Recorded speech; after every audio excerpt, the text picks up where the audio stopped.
सोमवार को जमुई के एक निजी विवाह भवन में राष्ट्रीय लोक मोर्चा के राष्ट्रीय प्रवक्ता फजल इमाम मलिक ने 2026 में प्रस्तावित नए परिसीमन पर एक प्रेस वार्ता का आयोजन कर प्रेस को संबोधित किया। इस प्रेस वार्ता पर सुनते हैं राष्ट्रीय लोक मोर्चा के राष्ट्रीय प्रवक्ता फजल इमाम मलिक को। मैं अपनी तरफ से, अपनी पार्टी राष्ट्रीय लोक मोर्चा की तरफ से, जमुई जिला के पार्टी के अध्यक्ष की ओर से आप तमाम लोगों का इस महत्वपूर्ण प्रेस कॉन्फ्रेंस में आपका स्वागत करता हूं। ये प्रेस कॉन्फ्रेंस बिहार के हित के लिए, बिहार के विकास के लिए। इससे पहले राष्ट्रीय लोक मोर्चा और पार्टी के नेता माननीय उपेंद्र कुशवाहा जी ने बिहार में दो महत्वपूर्ण मुद्दों पर आंदोलन किया, अभियान चलाया। एक शिक्षा सुधार को लेके 2017-18 से हम लोगों ने जिस अभियान को शुरू किया, हमारी पार्टी ने शुरू किया, हमारे नेता माननीय उपेंद्र कुशवाहा जी ने शुरू किया, और उसका नतीजा ये निकला कि आज बिहार में जो शिक्षा के सुधार 25 सूत्री मांगों को लेकर हम तमाम लोगों ने जो मांग दी थी सरकार में, उसमें बहुत सारी मांगे सरकार ने मानी, जिसमें बीपीएससी के तर्ज पे शिक्षकों की बहाली, या कोई बीपीएससी या बीपीएससी के तर्ज पे किसी संस्था के जरिए शिक्षकों की बहाली, मिड डे मील से शिक्षकों को हटाने की मांग, या और भी इस तरह कई मांगों को हम लोगों ने जो दिया था, सरकार धीरे धीरे इसको मांग रही। उसके बाद हम लोगों ने एक आंदोलन चलाया, हल्ला बोल दरवाजा खोल। सुप्रीम कोर्ट और हाई कोर्ट में कॉलेजियम सिस्टम के खिलाफ हम लोगों ने एक आंदोलन चलाया था। 2018 से हम लोगों ने इस आंदोलन को चलाया, जो आज भी चल रहा है, और इसका नतीजा ये निकला कि आज देश में कॉलेजियम सिस्टम के खिलाफ लोग आवाज उठाने लगे हैं। चाहे उपराष्ट्रपति हो या सदन में भी इस तरह की आवाजें उठी, कैबिनेट ने पास भी किया इसको, लेकिन फिर सुप्रीम कोर्ट ने इसको निरस्त कर दिया, जो कानून बना।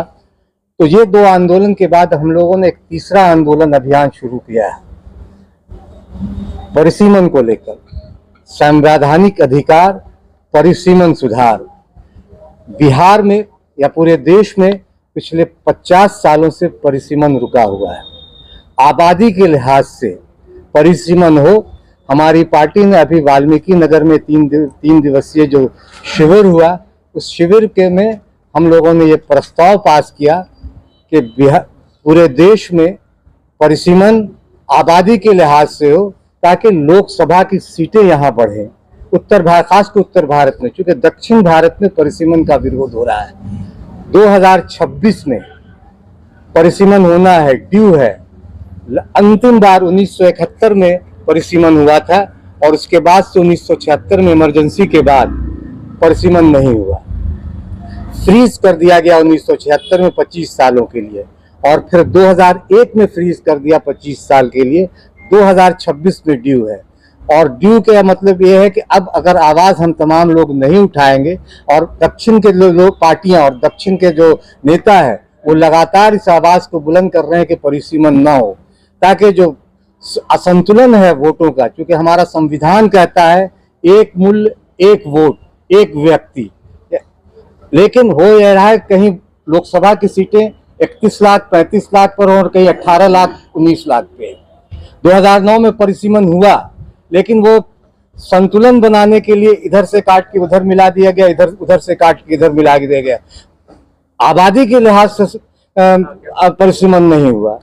तो हम लोगों ने इसी को आधार बनाकर के एक मूल्य, एक व्यक्ति, एक मूल्य, एक वोट को आधार बनाकर 2026 में परिसीमन लागू हो, ताकि बिहार की सीटें जो अब बढ़ के कम से कम 60 होगी, उससे बिहार का न सिर्फ विकास में फायदा होगी, बल्कि सदन में हमारी तादाद बढ़ेगी, यानी यहाँ के बिहार के सांसदों की तादाद बढ़ेगी, तो आवाज गूंजेगी, विकास गूंजेगा।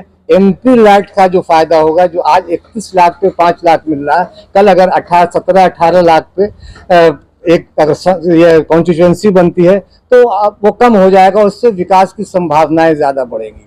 तो ये एक मांग हम लोगों ने बहुत शिद्दत से की है कि 2026 में हम तमाम लोग इसको आवाज को बुलंद करें। इसमें आप तमाम लोगों की हिस्सेदारी बहुत जरूरी है, क्योंकि ये आवाज पहुंचनी चाहिए लोगों तक। और राष्ट्रीय लोक मोर्चा और माननीय उपेंद्र कुशवाहा, हम पहली पार्टी है राष्ट्रीय लोक मोर्चा, और माननीय उपेंद्र कुशवाहा पहले नेता हैं जिन्होंने इस आवाज को बुलंद की है देश में, और किसी दल ने इस आवाज को नहीं बुलंद की कि 2026 में परिसीमन होना चाहिए। हम ये मानते हैं कि परिसीमन हो, आबादी के लिहाज से हो, उत्तर भारत के तमाम प्रदेश, चाहे वो उत्तर प्रदेश हो, मध्य प्रदेश हो, बिहार तो है ही, पश्चिम बंगाल हो, नॉर्थ ईस्ट के राज्य हैं, वो तमाम इससे प्रभावित हो रहे हैं। सिर्फ दक्षिण के राज्य विरोध कर रहे हैं ताकि उन्हें पता नहीं न जाने क्यों डर लग रहा है कि अगर हम बिहार की आवाज 40 से बढ़कर 60 हो जाएगी तो उनके हक हुकूक पर डाका होगा, लेकिन ऐसा है नहीं।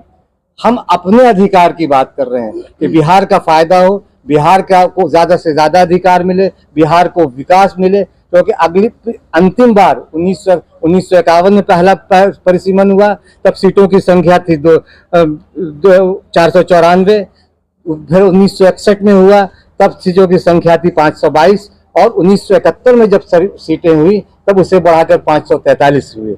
अब यह है कि 50 साल के बाद बिहार की आबादी बढ़ी है, उत्तर भारत की आबादी बढ़ी है, उस लिहाज से परिसीमन हो, और इसीलिए हम तमाम लोगों ने एक आंदोलन बिहार में शुरू किया है, और 25 अप्रैल को रोहतास के विक्रमगंज से में एक बड़ा सम्मेलन करने जा रहे हैं, संवैधानिक अधिकार परिसीमन सुधार, और उसके बाद 8 जून को मुजफ्फरपुर में है, उसके बाद दूसरे बिहार के दूसरे प्रदेश, दूसरे जिलों में, दूसरी जगहों पर यह आंदोलन और आगे विस्तार पाएगा।